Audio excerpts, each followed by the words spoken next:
Welcome! Oh, there's so much to cover, so let's dive in. Let's open up the news as we celebrate Big Ocean, the world's first deaf K-pop group, who officially made their debut on 20th April with the digital single Glow. You might remember that we previously covered the news about them during their preparation for debut. This remarkable trio is made up of Lee Chan-yeon, Park Hyun-jin, and Kim Ji-seok. Their debut single is a remake of a hit song, Hope, by the first-generation boy band, HOT. Big Ocean's debut included the usual K-pop performances on music shows, which have been generating a lot of buzz online. It wasn't easy for them to get to this point, as they went through nearly 2 years of intense training. None of them have had dance lesson before. In an interview with Korea Now, the youngest member explained that because each person has a different level of hearing, they must work extra hard to stay in sync while singing and dancing. They use watches connected to their phones that vibrate to keep them on beat, and a screen counter to help them count the beat. They also rely on the vibrations they feel through their steps to stay in tempo. Despite being hard of hearing, Big Ocean recorded their vocals like other idol singers, with the help of artificial intelligence technology to assist with the higher ranges where their hearing posed challenges. They also incorporate sign languages into their choreography. Park Hyun-jin lost all his hearing at age 3 due to a high fever. Prior to pursuing his dream as an idol, he was a well-known YouTuber who documented his daily life with disabilities. Kim Ji-seok, who used to ski and practice taekwondo, found their agency, Parastar Entertainment, a company that represents artists with disabilities, when he became interested in performing. And the oldest member, Lee Chan-yeon, was not into K-pop at first, and worked as an audiologist in a hospital. Now he wants to become a singer who can make a positive impact on society. Chan-yeon mentioned that in Korea, the term disability still carries a negative connotation, so they are working hard to break the stereotype. So please look at us warmly, he said. When asked how they felt about their debut, they said it was a mix of excitement and worry. Even though they practiced hard to be synchronized on stage, they wondered, what if we mess up? But from what we've seen, they're amazing. Check out this debut stage at Music Core.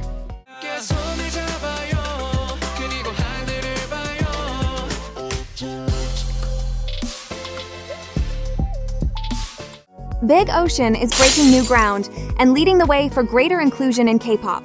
Let's support them and send our best wishes. We're rooting for you, Big Ocean! Moving along, if this casting is confirmed, wouldn't it be the ultimate dream? Picture this: Song Hye-kyo and Gong Yoo. Yes, you heard that right. 2 of the biggest K-drama stars might be co-starring in a new project.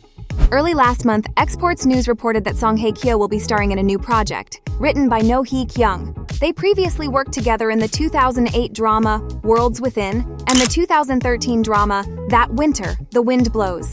Song Hye-kyo's agency confirmed that she received the synopsis and project proposal, citing, "The actress is positively reviewing the offer." The excitement reached a new level last week when it was reported that Gong Yoo is in talks to play the leading man. A representative from Management Soup, Gong Yoo's agency, confirms that the actor has received the offer and currently reviewing it. This project is a modern historical drama that depicts the lives of people in the broadcasting industry. The drama explores the passion of people who have lived through turbulent times and experienced the rise of South Korea's entertainment industry. If everyone confirms, the drama will be directed by Lee Yoon-jung, who has worked on successful projects like Coffee Prince, Cheese in the Trap, and The Lies Within. The production is by Studio Dragon, which has brought us many high-quality dramas such as The Glory, Sweet Home, Uncanny Encounter, and Queen of Tears, among many others. The project reportedly has a huge budget of around 3 billion won per episode, about $2.2 million, with a total production cost for 20 to 24 episodes nearing 80 billion won, about $58.2 million. Are you excited about this potential star-studded K-drama? And another couple we never thought we needed has just released a sneak peek. Suzy and Park Bo-gum are starring in the highly anticipated film Wonderland. To give fans a taste of what's to come, Suzy posted a selfie of them together on her social media, sending fans into a frenzy. Look at this! They look so good together. Many fans are saying they could easily pass as a real-life couple. Wonderland is set to hit theaters on June 5th. The film boasts an all-star cast including Ta Eung-wei, Suzy, Park Bo-gum, Jung Yoo-mi, and Choi Woo-shik. It tells the story of people who use the Wonderland service, which allows them to reunite with their deceased loved ones through video calls made possible by artificial intelligence. Suzy and Park Bo-gum play the young couple Jung-in and Tae-ju. Jung-in uses the Wonderland service to bring back her boyfriend Tae-ju, who is in a vegetative state. Suzy's role is expected to convey the emotional conflict of her character, showing mixed feelings of happiness, confusion, and longing as she navigates life with her AI boyfriend. Park Bo-gum will play both the virtual and real versions of Tae-ju, with the latter struggling to adjust to a world he doesn't remember after waking up. His acting will portray the contrast between the AI Tae-ju and the real-life version. This film could have us reaching for tissues in the cinema. Are you ready for this emotional journey? What do you think about this new movie and its intriguing storyline? Speaking of tears, is everyone okay after watching the last episode of Queen of Tears? Experiencing withdrawal symptoms yet? The drama ended with a record-breaking finale, dethroning Crash Landing on You to become the highest-rated drama in TVN's history. On April 28th, the last episode of the popular romance starring Kim Soo-yeon and Kim Ji-won set a new record with an average nationwide rating of 24.85%, according to Nielsen Korea. This easily surpassed the previous record of 21.68%, set by the finale of Crash Landing on You in February 2020. Not only did Queen of Tears break records on TV, but it also made a splash on Netflix. According to data from Netflix's Top 10 website on May 1st, Queen of Tears claimed the second spot in the global Top 10 TV series rankings in the non-English category, with 4.1 million views from April 22nd to 28th. This marks its 8th consecutive week in the top 10. To celebrate the show's success, the cast and crew are planning a reward vacation, and there are also discussions about hosting another wrap party. The last wrap party was so crowded with fans and reporters that the sidewalks could barely contain the overflow. Even the lead actors, Kim Soo-yeon and Kim Ji-won, were surprised by the turnout. Congratulations to the entire Queen of Tears team! Next, we have a serious issue.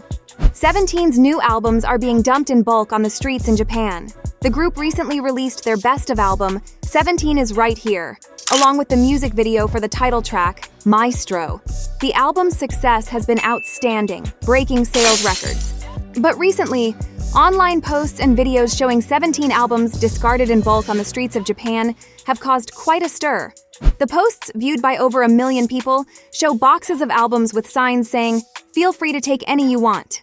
This situation has upset fans, especially since some have had difficulty finding the album. Netizens believe the discarded albums are a result of people buying in bulk to get special photo cards, codes for resale, or to secure their chances for a fan meet. This isn't the first time this has happened. Other K-pop groups have faced the same issue over the past few years. An article from Chosun Daily at the end of last year highlighted that only about 5.7% of fans bought albums to listen to the music. A straw poll of 402 fans over 13 found that 52.7% bought albums for promotional giveaways, while 25.4% did so to qualify for fan meets. Each fan bought an average of 4.7 albums. Responding to this, netizens argued that the system for buying albums needed a drastic change, with comments such as, "So much trash because of these commercial tactics. This is going to affect future generations," and "They need to limit how many one person can buy.